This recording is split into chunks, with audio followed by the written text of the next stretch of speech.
Welcome everyone. And thank you for all of those who joined earlier who are been so patient. Hopefully you've had an opportunity to get some breakfast, stretch a little bit. It's a nice lazy Sunday morning, so I hope that y'all are having a great day so far. My name is Kat. I am an educational aide with the Santa Clara Valley Open Space Authority, and you are here to learn all about late blooming wildflowers of, in particular, the Santa Clara Valley. So I actually am a transplant here. Been learning so much about all of these different wildflowers. I have a lot still to learn. But I hope to share some of my favorites and some of the things that we can look forward to with y'all while we're in this presentation. Just a couple of things. I am here by myself, so in the past, I know it's been a little bit tricky monitoring the chat and doing the presentation. So I will stop a couple of times to take questions, but I won't necessarily be monitoring the chat throughout the entire time. Would love to hear from y'all though about where you're calling in from, what part of the Bay, or even if you're from a different part of the world, always love to hear from that. And please do share some of your own experiences. If you've seen any of these particular wildflowers, I love to hear it. And anyway, we'll go ahead and get started. Thank you for joining me. So let's see. So just again, I do work for the Santa Clara Valley Open Space Authority, which is actually an independent district. We are a government agency that works to conserve nature and agricultural lands within our district, which is primarily all of the Santa Clara Valley, all unincorporated Santa Clara Valley County, and it also includes the cities of Campbell, Milpitas, San Jose, and gosh, why am I totally blanking? There's actually quite a big area that we cover. And part of my job today, especially, is to help share some of the really cool wildflowers that you can see in our local area, especially now since wildflower season is considered over. We had some spectacular blooms over at Coyote Ridge, which is just south of San Jose. And that bloom season goes from basically through March through early April. And those flowers are taking advantage of the late spring rains and the winter rains in order to get started and bloom and senesce and basically die back for next year. These flowers that I'm going to be talking about today are flowers that are very well adapted to our hot summer climate. And so we'll be talking about a lot of bulbs. We'll be talking about some plants that have adaptations that reduce the amount of evapotranspiration that they go through. And just some really wild plants that you probably never considered to be beautiful or worth looking at, but in fact are absolutely amazing, in my opinion. So we're in for a great journey. And I am really excited to see so many of you join me for this today. It looks like we have somebody from Walnut Creek who's going to be joining us from SoCal. That's super cool. So you're off in the Santa Cruz Mountains, so you're probably actually enjoying some more of these later season wildflowers because you get a little bit more rain, you get a little bit more cool weather, so it helps them out a lot more. Some of the flowers that I'm going to be talking about are also in the Diablo range and also in the valley itself. So it's really important for us when we look at this landscape to know that there are so many different microclimates and niches. We are looking at a habitat that goes from the Baylands all the way up to Mount Hamilton, 4,300 feet. So there's a lot of variation in elevation and wind and sun exposure and basically, steepness and soil types, especially. We have a great variety in soil types that we find in the Santa Clara Valley. And also the different habitat niches with oak woodlands and chaparral and grasslands. So we're going to be taking a tour of a lot of different wildflowers and realize that I'm a little limited with only having an hour for this. I realized I was like looking at it from a very ambitious angle, and I had to cut out quite a few flowers that I was just like, oh, I wish I had time to talk about those. But otherwise, we'd have like a few days of talking about them. In any case, I do hope to kind of cover some of the main characteristics and some things that you can be looking for to ask your own questions about how some of our late season California natives adapt to the particular area that they live in. So I hope that you come away with a sense of curiosity, plenty of questions, and we'll also talk about some resources at the end in case you're curious. So unlike the early spring wildflowers that come out just past the peak rains, I mean, I'm talking about Coyote Ridge, Goldfields, tons of lupins, and a host of different wildflowers. Our California poppies especially like really pop right after the spring rains. A lot of our later season wildflowers are going to have a few different challenges to work with. They have less water to take advantage of because it's usually been a few weeks into the dry season, and so a lot of the surface moisture has dried up. Oftentimes they are some of the only green things around once the annual grasses die back. So they also tend to be a target for herbivores. They're also, coincidentally, really good host plants for a lot of native butterflies and moths. So you have like a checker spot bay larva there. You also have a really short growing window because of that lack of moisture. You have poor soils, and often in many of our grasslands and oak woodlands, you have a lot of competitive grasses. So they're dealing with trying to take moisture and competing with those grasses in order to get that moisture and use it. In actuality, there's a couple of flowers on this slide that I really appreciate. One is the blazing star in the middle. You can find those at Sierra Vista Open Space Preserve, which is located above Alum Rock Park. They are pretty well adapted to the limestone cliffs along the Sierra Trail. And they like that poor soil because it tends to keep out more of the invasive grasses. So in the past few weeks, that whole cliffside has just been popping with blazing stars. It's been amazing. Another area where you can find it is actually along 130, Highway 130, going out towards San Antonio Valley. And in the last photo there, I added, we won't get to talk about paintbrush in a whole lot of detail, but it's a hemiparasitic plant. So it can grow later into the season because it steals nutrients and moisture from a lot of the local chaparral plants. It really likes to grow under manzanitas and toyon and things like that.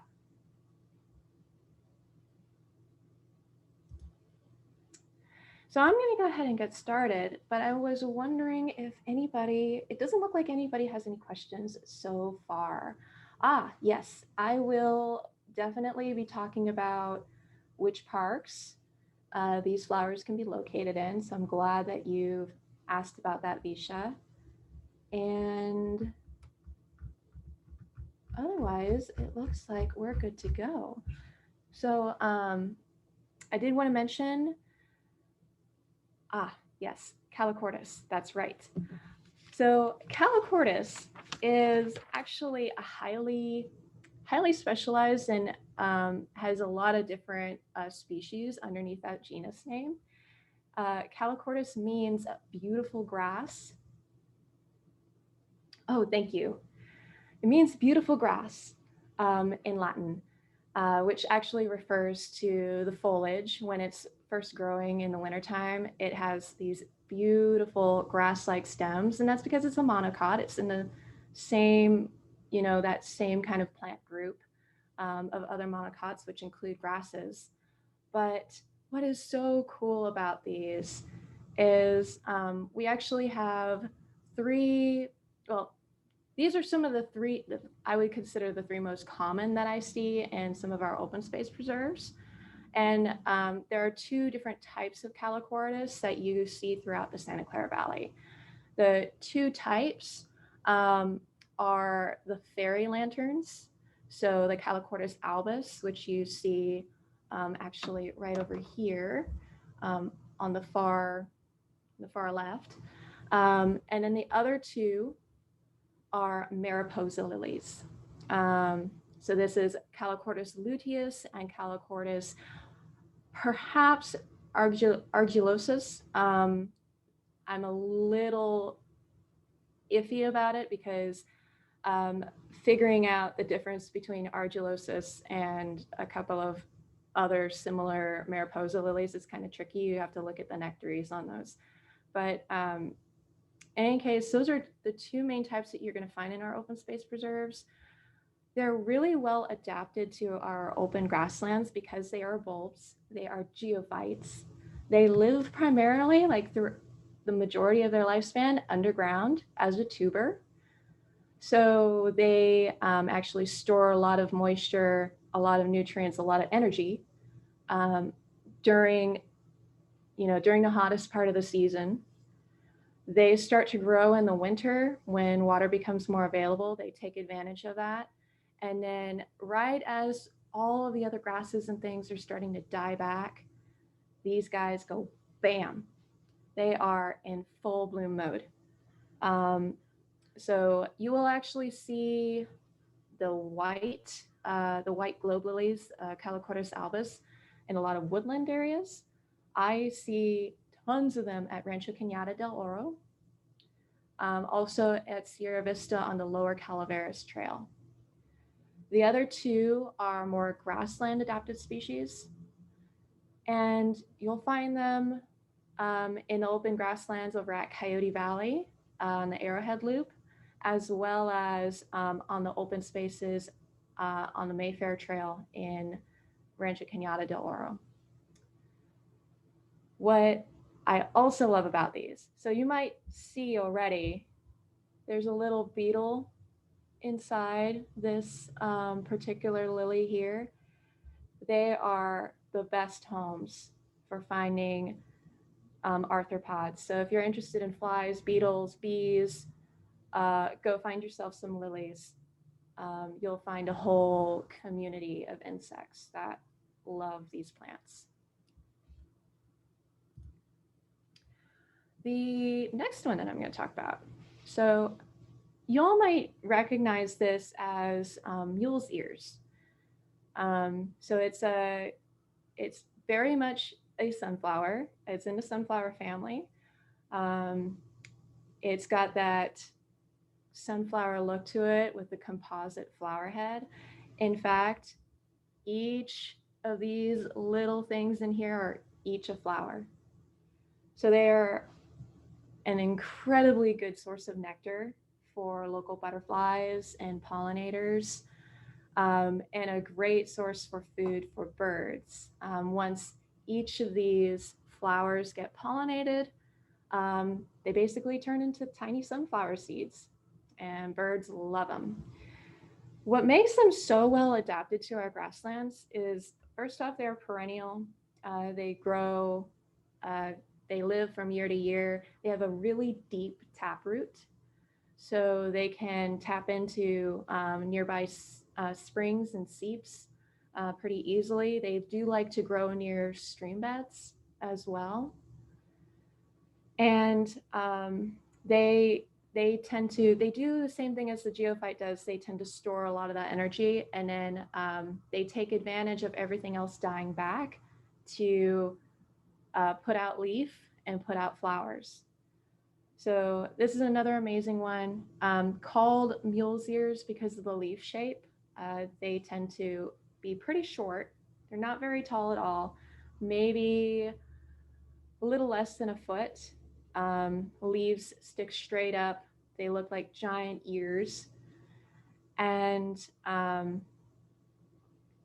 they tend to stick out pretty easily, actually, against the dry grass. So I have seen examples of this along the Longwall Trail in Rancho Cañada del Oro.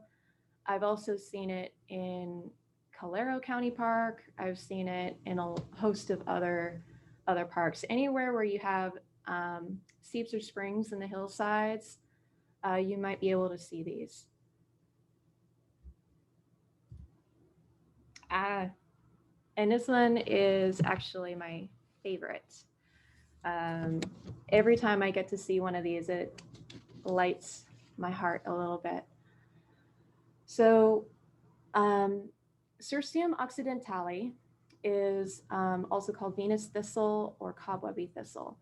And it's not, I call it rare here, though I've got to definitely check like the rare plant library on this. I consider it rare because I don't see it super often. Unfortunately, because it's a thistle, a lot of people confuse it for our non-native thistles. And so they tend to get rid of it because they think it's a weed. But in fact, it is a very, very cool native plant. Those bright red flowers are a really great source of nectar for local butterflies. And they're also a really good source of nectar for hummingbirds. I've seen hummingbird territory, like territorial displays around these. And I've only really seen them associated with serpentine. So I'll see them on Coyote Ridge. I've seen them at Rancho at the top of Bald Peaks Trail. And apparently they do grow at Sierra Vista, though I have never seen them at Sierra Vista. And what makes them so well adapted to our local, like the hot weather and the serpentine soils and it being so hot and dry, are those hairs. So,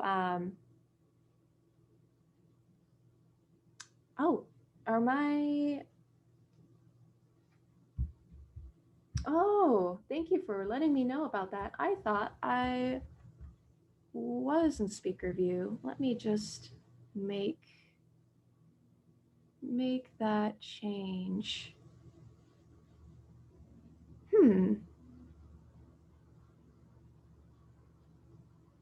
Oh, okay. I was like, I thought I was in speaker view. Hold on, or I wasn't. Yeah. Sorry about that. Get a little bit distracted with the chat. What was I talking about? Oh yeah, so I'm going to share a term with you. So those little hairs that you find around the base of the flower head there, and also you can find them along the leaves, the basal leaves, and also along the stem. So those white hairs increase the plant's albedo. You might have heard that term before and used in terms of like geology. And it basically means reflectiveness. So those little hairs, you can find it on tons of different native plants.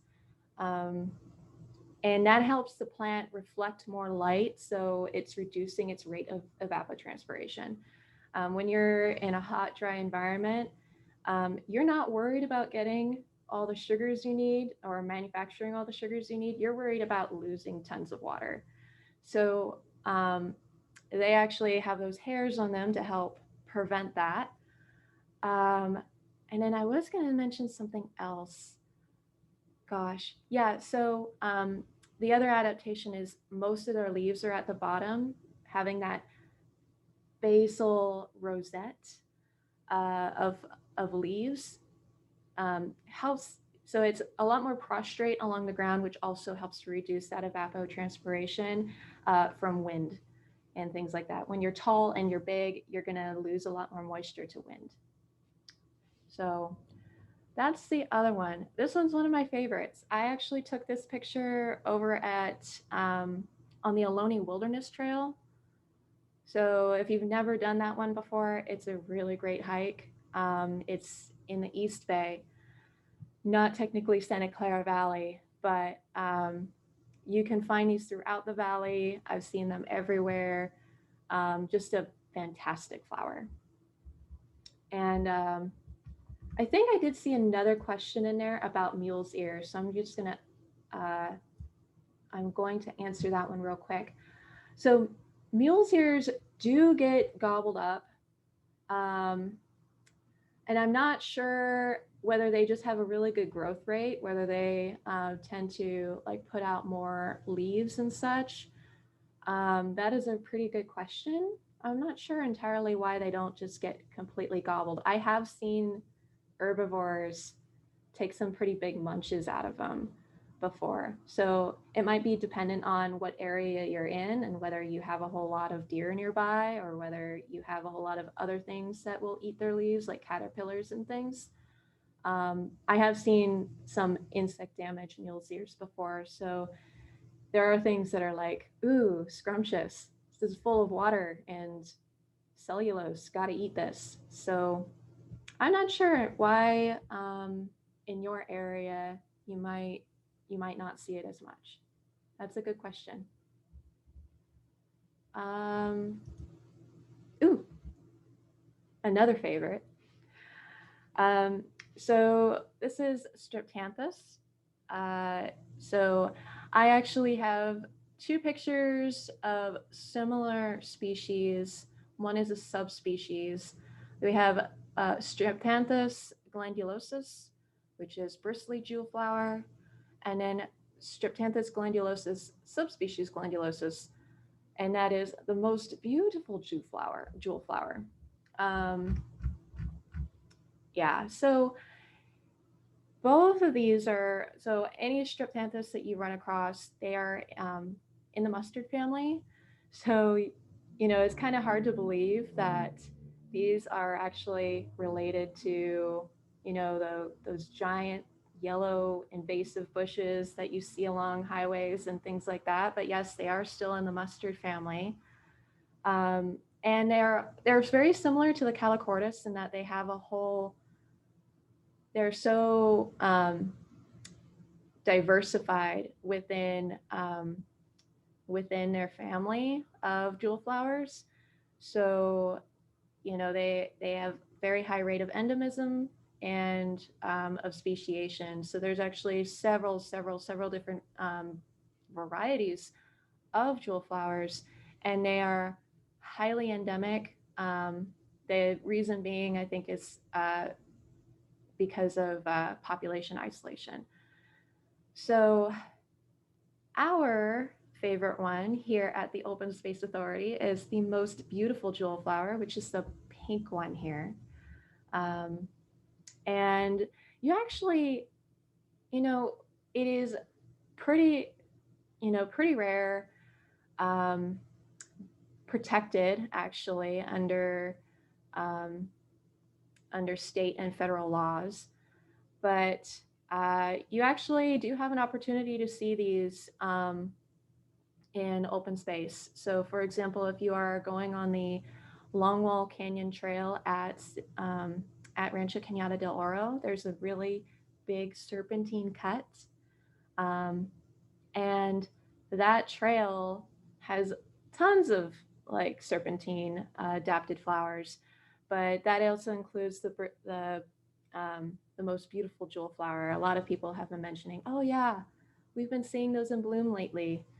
Um, that might be starting to get past the season now because again, we did not get that much rain this year.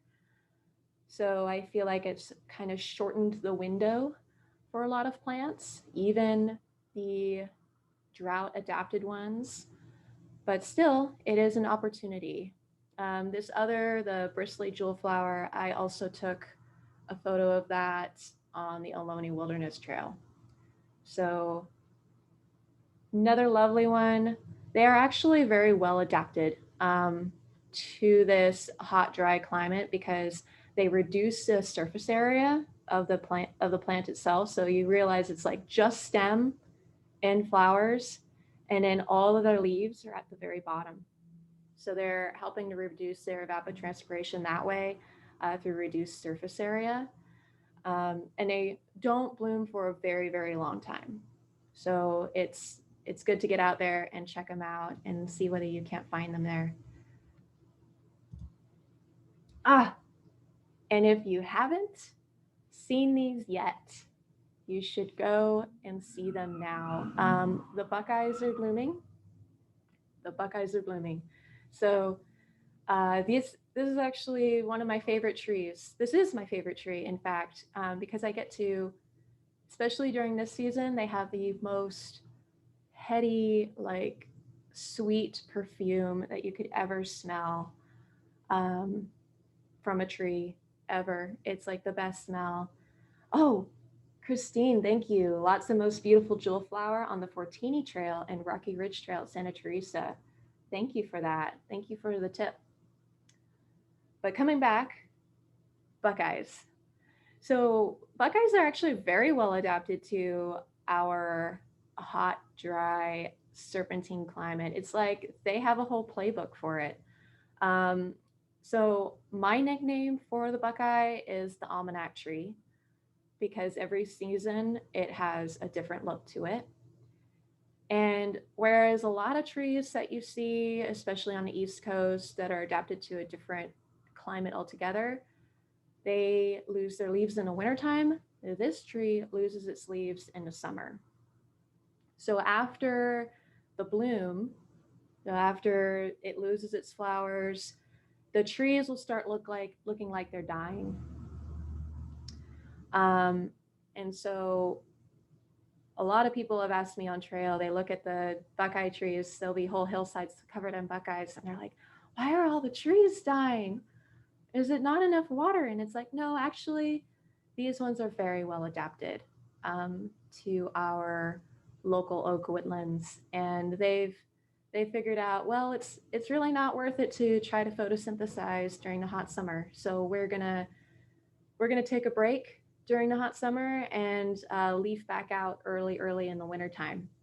And in the fall, around August and September, on the same dead looking trees, you're going to start to see these huge Buckeye nuts.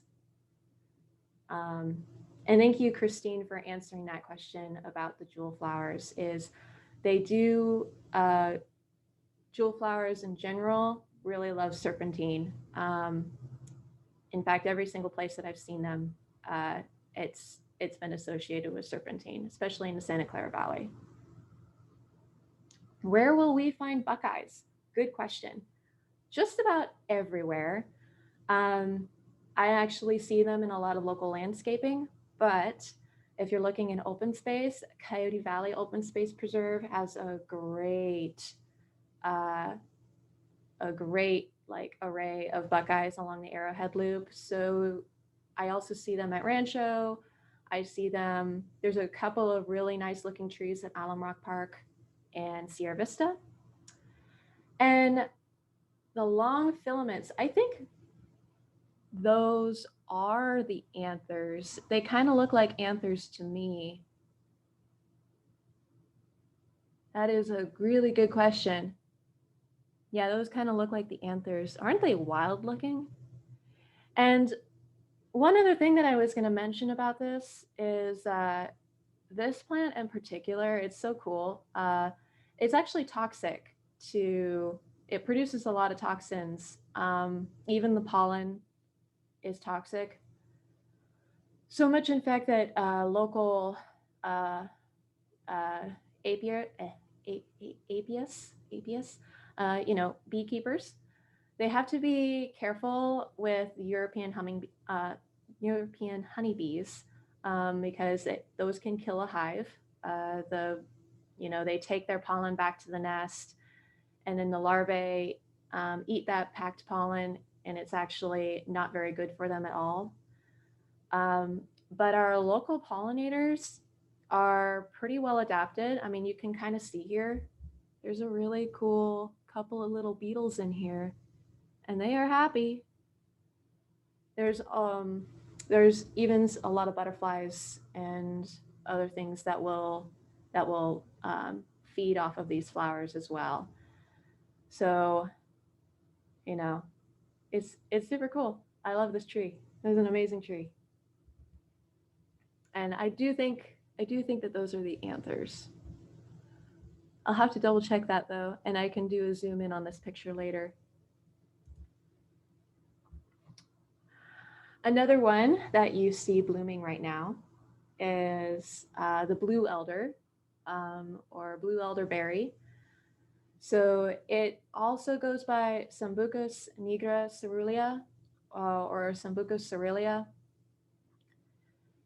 It is found usually in riparian areas. So a great place to look for this right now is Alum Rock Park. Also Sierra Vista, also Rancho Cañada del Oro. And this is a really cool tree. It's very multifunctional. Native people use this plant for the berries are edible, could make them into syrups, can make them into drinks, can cook them, make them into jams.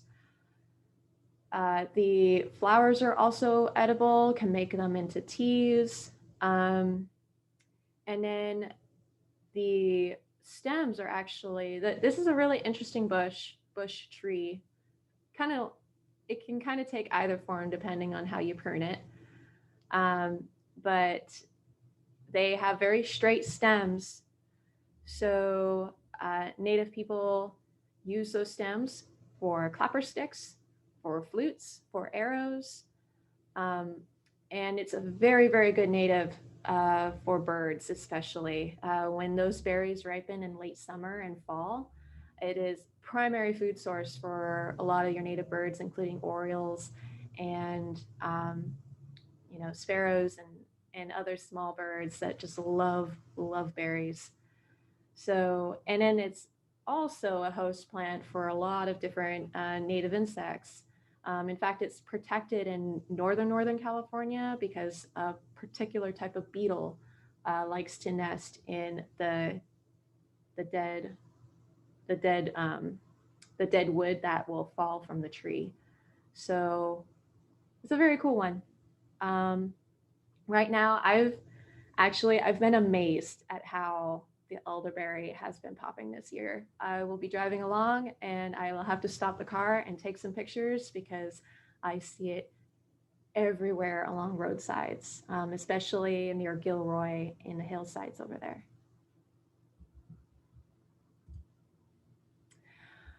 Oh my goodness. And I've got to check my notes on this one because I saw these actually at Sierra Vista and I was like, what? We have chia growing here? So this is chia or golden chia or Salvia columbariae. And this is actually a part of the mint family. So you can usually tell plants in the mint family because when you try to roll the stem, it's square. It doesn't roll very easily between your fingers. And you can also kind of tell that it's a part of that family, the Lamiaceae family, Because it's very closely related to some of your other salvias. Like that flower head reminds me totally of a black sage. But these, in fact, are very small plants growing out of the cliffside at Sierra Vista on the Sierra Vista Trail. They have these bright blue flowers, and it's interesting. They do a very similar thing to our other plants that I've mentioned. So the jewel flowers do a similar thing, and so does the Calachortis, and you'll see more. They tend to have these more prostrate leaves, and then the flower sticks straight up, like an advertisement, like, hey, I'm here, please pollinate me. Ignore those other flowers, here I am. And so they're that way they can get pollinated. And they also have, as you can see, they have these little hairs on them, which help to increase their albedo. And they're just like really great source of food. Little chia seeds are great for birds.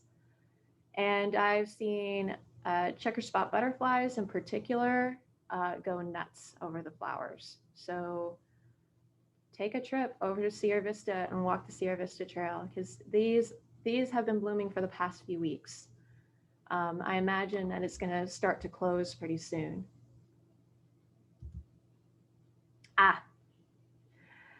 And here is my favorite geophyte. So Chlorogallum Pomeradianum. And I would say at this part of our presentation, we're actually at the turning point. So I've been talking mostly about flowers that have been blooming for like the past month or so. This is something to look forward to, probably in the next couple of weeks, actually. So Chlorogallum Pomeradianum is the scientific name for soap lily or soap root. And that's another geophyte. So we talked about the Calachortis bulbs, for example. They tend to do primary stuff underground. The same goes for the soap plant. And soap plant is named soap plant because Native people have used and still do use bulbs for washing. It actually, the saponins in the root can create a lather. They can also be cooked and eaten. And my absolute favorite part of this plant is the fact that it blooms in the evening. So if you're looking at, you're looking forward to doing something late in the evening, looking to do like an evening kind of hike, go to Coyote Valley Open Space Preserve at around, say, 5 or 6 o'clock, and you can watch these open in real time. They're fantastic. In fact, I think we have a couple of videos on our social media. We'll probably put those out again, just so you can look forward to these. And it is said that they are pollinated by moths, though I have never seen moths pollinating these. In fact, I have seen tons of bumblebees on these. Bumblebees. Yeah. Carrie gets it. Like, I've been walking along like Coyote Valley, and I can just sit there and watch the bumblebees forever because they're doing their thing. And it's fantastic to watch. So these will get about my height, actually, about even 4 or 5 feet tall. And they do the same thing where they have the tall flower spikes, and then most of the leaves are prostrate along the ground. And Carrie, thank you for asking that question. So for chia, they will actually get about 1 foot, 1.5 feet tall. Thanks for asking that. But yeah, these I always look forward to these. So I'm gonna have to do a couple of hikes just to take a look. But I love how like slender and just perfect these lilies look. They're my favorite. In terms of other flowers to start looking forward to, Awesome. Thank you for sharing that, JB. So a lot of people tend not to think about tarweeds as flowers to look forward to, but I'm here to convince you that tarweeds are plants to look forward to. So these are actually, they're members of the Asteraceae family. Some of them are even related to your blowwives, and, you know, even more distantly related flowers. Unfortunately, like tarweeds can encompass so many different plants, and there's actually several genuses, including Holocarpa, Hemizonia, Medea. Um, they're related to like the woolly sunflowers as well. So they're like very, very diverse. And when anybody says like tarweed, they're like, nah, those are kind of stinky and they're a weed, but I love them. So they are a true late bloomer. They flower after all the grasslands have died back, and have completely dried out during the summer. And they do this actually to have even less competition with the grasslands. They're like, all these other things are dead. Now we can take advantage of the water. They have really deep tap roots. So they can tap into resources that those annuals can't. Um, and they're also, you know, not competing as much for pollinators, soil nutrients, and light. They tend to have, so the reason they're called tarweeds is they tend to exude this kind of resinous stuff inside of them, and it can be kind of stinky to a lot of people. I love it. Like when we were still in the office, we're not in the office right now because of COVID, but when we were still in the office, I'd love it when the field staff would come into the office because like they would smell like tar weeds. They were out working outside, and you know the oils just accumulates on your pants and you just smell like tar weed. And the resins are actually really helpful because they prevent the plant from losing a lot of water. The same can go for gum plants and for rosin weeds and vinegar weeds, which I'm also going to talk about here. Um, but yeah, they're stinky. They have a really strong smell. They can be misidentified for stinkwort, which is a different plant and one that we don't like as much. So for any native plant people out there, you know that stinkwort or Ditrichia graveolens, that's a non-native that has actually been introduced to our area in the last 30 or 40 years. And it has a very similar adaptation as the tarweeds do, in that they exude like a sticky kind of resinous substance. Their flowers look completely different though, and they also have a different growth form. They tend to look like little Christmas trees, whether these will actually grow a little bit more like shrubs.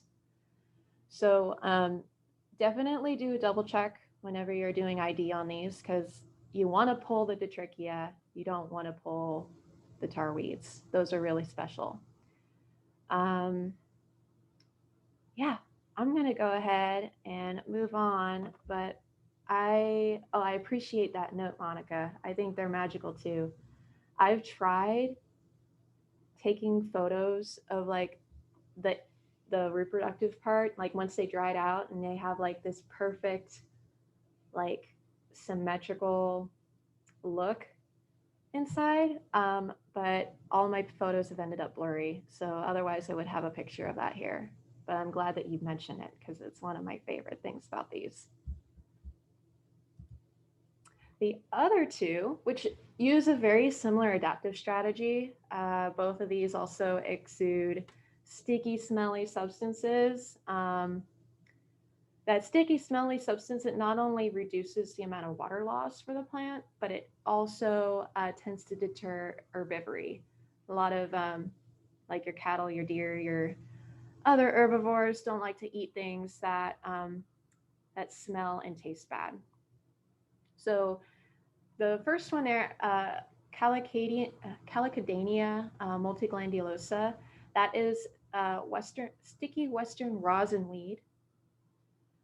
And then the other one is Trichostemma lanceolatum, that is vinegar weed. So again, very similar adaptations. Rosin weed is actually a part, I was tripped out, and I've definitely got to double check this, but apparently it's in the daisy family, which I would not have expected. That was, yeah, I've got to double check that. And Trichostemma is a member of the mint family, another mint. So it has very volatile oils on it with a really strong kind of sour vinegary smell. I actually like it even more than the tarweeds. And it has phytotoxic properties to it. So it actually practices plant warfare in that it will send out chemicals and things into the soil to kill other plants around it. So that it's reducing the amount of competition for resources. Because again, it's hot, it's dry, it's competitive, it's a challenge. You don't want to have neighbors stealing all your resources. So the other name for vinegar weed or the trichostemma is blue curls. And that's because the flowers, they have like these curly, yeah, these like, I don't know what to call it, but they have this like calyx that kind of like curls upward like that. It's very cool looking. But yeah, you can see these blooming actually along the Longwell Trail. I've seen both of these along the Longwell Trail in Rancho. I've seen the other tarweeds in a lot of our open grasslands. So Coyote Valley, if you're looking south towards the South Meadow, that's you can't really walk over there, but you can go to the roundabout and you can look over. There's a lot of Medea, which is the yellow tarweeds.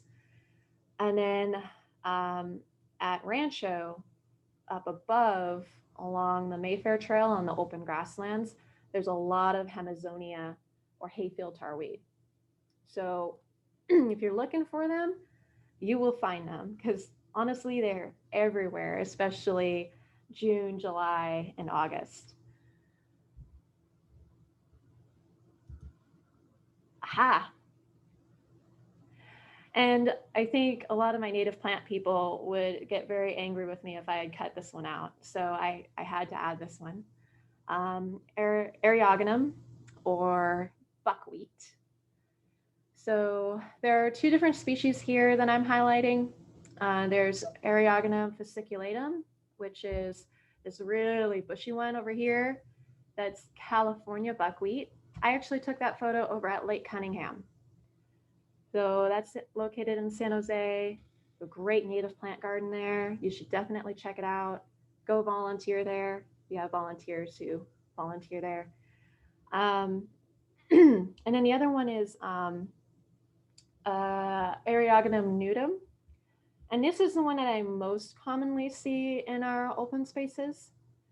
It's called nude buckwheat because the stems are very bare.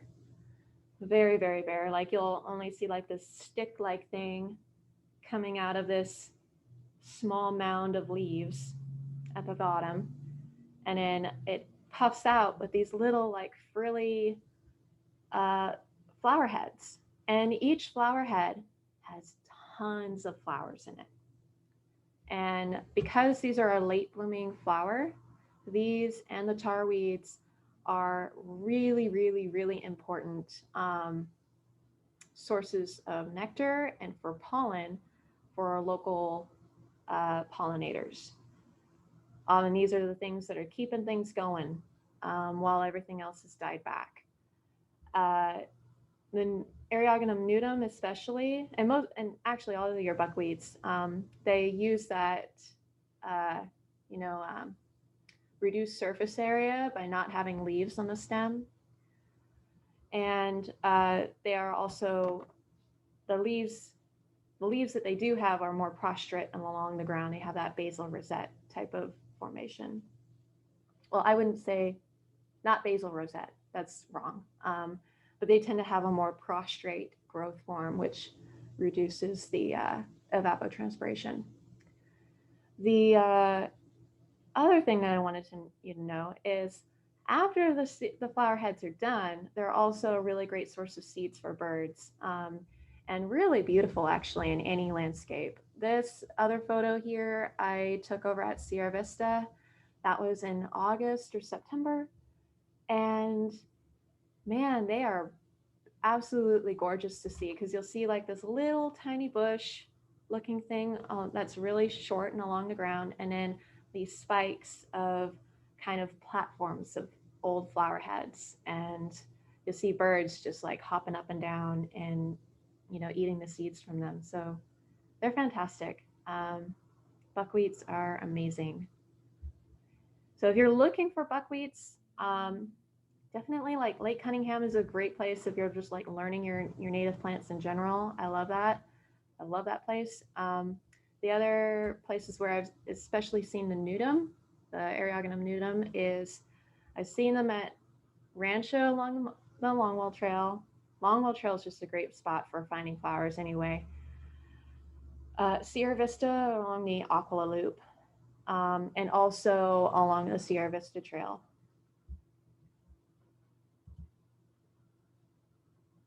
Ooh, excellent. Epilobium Cannon. So this is actually the last one that I have on my list. So Epilobium Cannon is another name for California fuchsia. We see these growing throughout our chaparral. So I've seen this on the Longwall Trail and the Bald Peaks Trail, at Rancho Cañada del Oro. They also like to grow near steeps and springs. They're hardy perennial that you can cut them back, and then they'll grow back each spring. And they flower profusely throughout the season. They're considered a type of willow herb. The epilobium is all of the different willow herbs. I've seen other forms of willow herbs, and they all have like this very similar kind of, I'm not entirely sure what exactly it is, but I always see them during the hot summer months, and they're always blooming in the hot summer months. And I'm like, I don't know how you're doing that. With Canum, with Epilobium Canum, you do see they have that, you know, those hairy leaves. They're also, these ones in particular, are fairly prostrate along the ground. And if you want a flower that is going to feed your local hummingbirds throughout the season, this is the one to get. Hummingbirds absolutely love these flowers. If you want to see like really good hummingbird displays, the Lake Cunningham native plant garden there has a ton of California fuchsia, and you can see the males like always fighting each other for like the best flowers. They're chasing each other all the time. It's actually one of my favorite places to go look at hummingbirds. But let's see.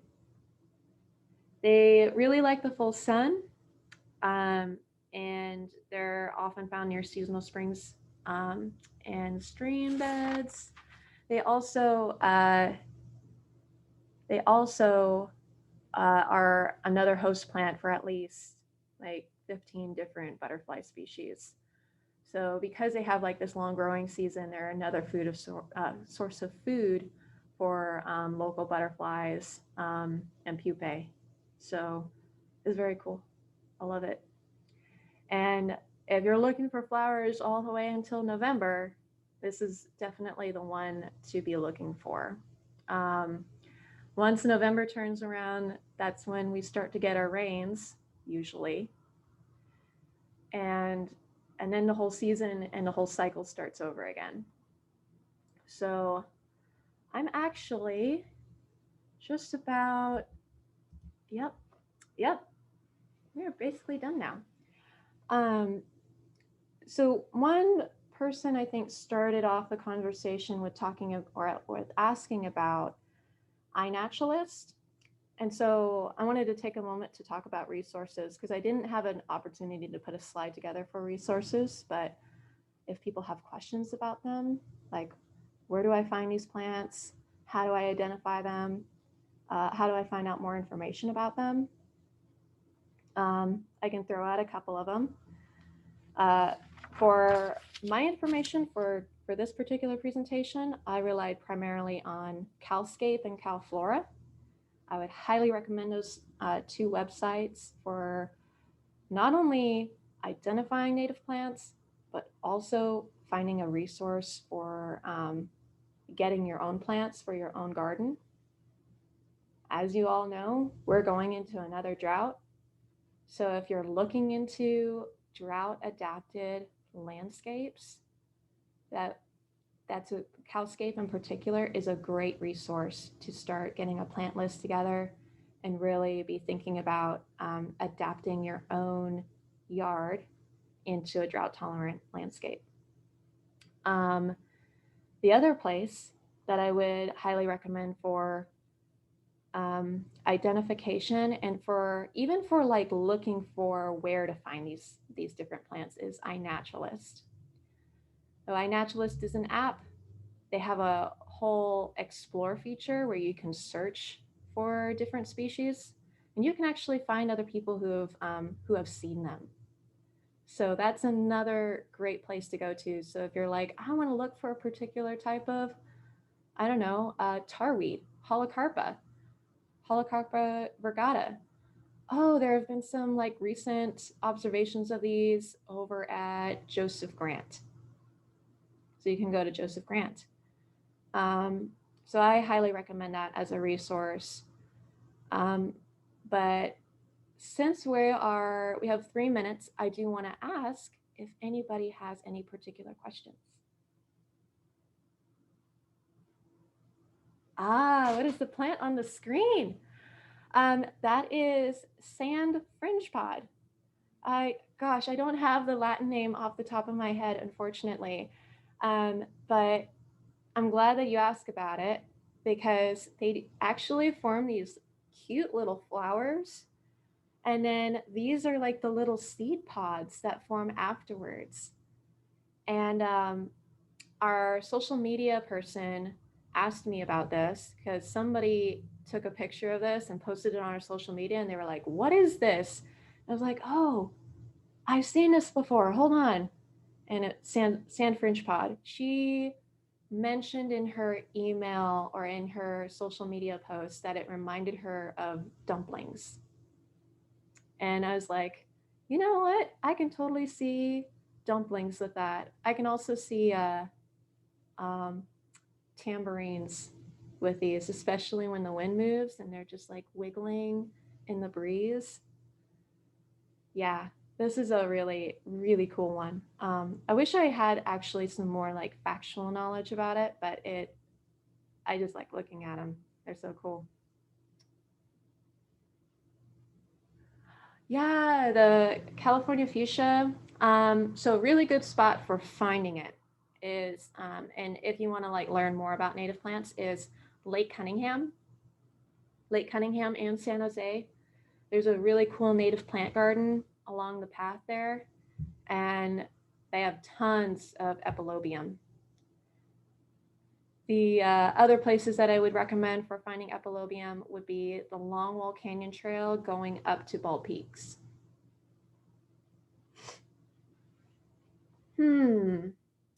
Any wild generalizations about this group of late season bloomers' response to fire?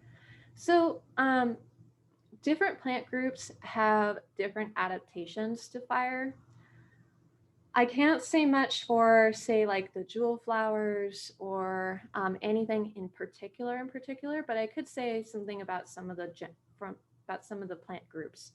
So, like for example, the geophytes in general, the soap plant, the Calachortis, even your irises, such as the blue-eyed grass, which are more earlier, the ethereal spear. Those kinds of flowers do really, really well after fire because they do well with less competition. So the fire generally can like sweep off all of the competing native grasses or non-native grasses, and it also enriches the soil. So I've, especially with the recent fires that we've had, even on our properties, the geophytes came back really healthy looking. So geophytes are one that do really well. The other thing that I would mention is, let's see. Oh, some of your trees and some of your perennials do a little bit better after fire. It depends on how severe the burn was, though.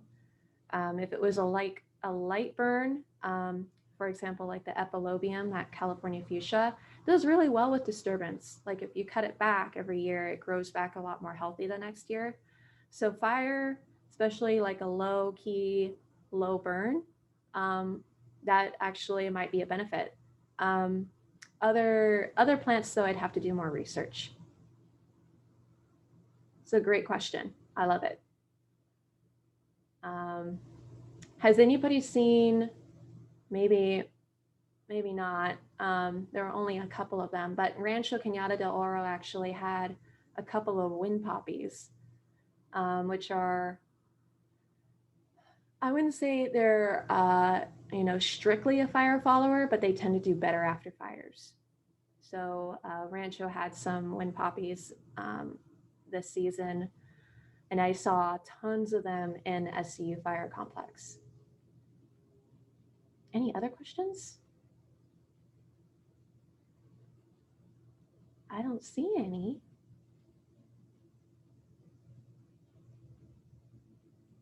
Awesome. So I'm going to go ahead and call it. It's 11 o'clock.